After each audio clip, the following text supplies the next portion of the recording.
सबका स्वागत है हमर चैनल द लाइफ इनसाइडर में।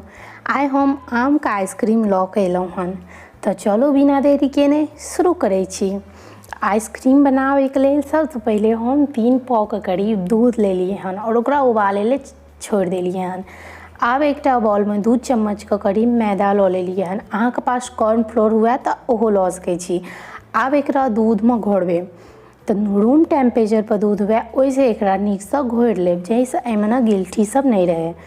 आब दूध में देखबे तो उबाल आबि गेल छै, तो आब दूध के ना 2-3 मिनट तक नीक से औंटबे, जैसे कि दूध जते छै वैसे ना कनी कम हो जाए, जड़ जाए। तो नीक से एकरा चला चला के दूध के औंट लेब। तो आब ना हमर दूध औंटल भ गेले, हमरा हम 2-3 मिनट तक औंट लेली, जते छै वैसे कम भ गेले हन जड़ के। तो आब हम एहिमे चीनी खसा देबे। चीनी हम आधा कप से कनी बेसी ले लिए हन। कप एतऽ नहीं देखा पेलो हन, हम बाद में कप दिखा देब।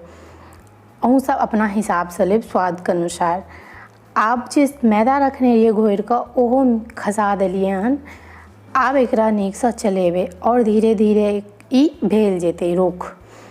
तब ई होय में अहाँ के 15 से 20 मिनट लागत। ते ओगताब ने एकरा मीडियम से हाई को राखब आँच के और ओय में एकरा बनाएब और बीच में ना एना धीरे धीरे चलबैत रहब, जैसे ई बर्तन में लागे नहीं। और एकरा चलबैत चलबैत एनाही कऽ के बना लेब। और गर्मी में ना अहाँ बर्तन महक एना कऽ के सेहो छोड़ा लेब कात महक, नहीं तो ई जे ठंडा भ जाए तखन ए महक नहीं छूटत। तो ई आब ना हमर बन के बिल्कुल एहन बैटर भ जाए तखन ई भ गेल या। गैस के बंद कर देबे, एकरा ठंडा भेला के बाद एकटा मिक्सी जार में लऽ लेबे। आ एक लऽ लेलियन वा संगे एकटा आम, पैघ आम हुए तो एके गो लेब, छोट हुए तो 2 गो लऽ लेब। नीक आम लेब, मालदह हुए तो बहुत बढ़िया, या फिर जे अहाँ के नीक लागत है जेकर टेस्ट ओ आम लऽ लेब।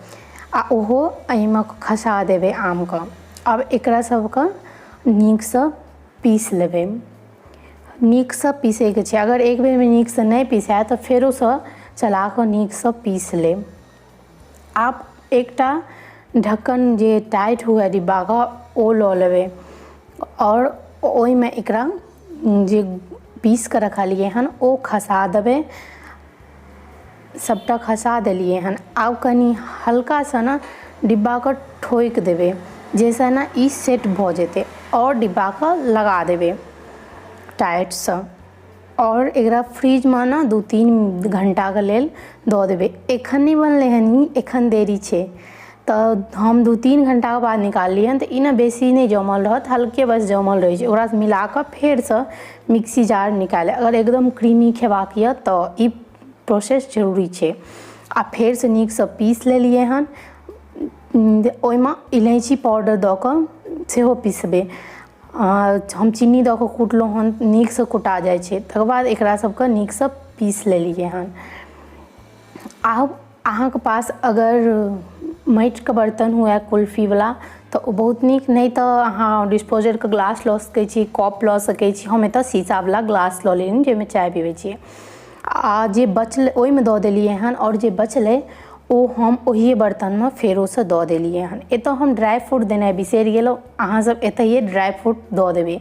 और ई जैसे बर्फ नहीं जो में ऊपर से ओहि दुआरे एहिमे हम प्लास्टिक के पन्नी लगा देलिए हन। बाहर में सेहो भेटै छै एहिमे लगबे वाला, पर घर में बनाबै छी तऽ पैसा खर्च करे के कोन जरूरी छै, जहन काज एके करते तऽ।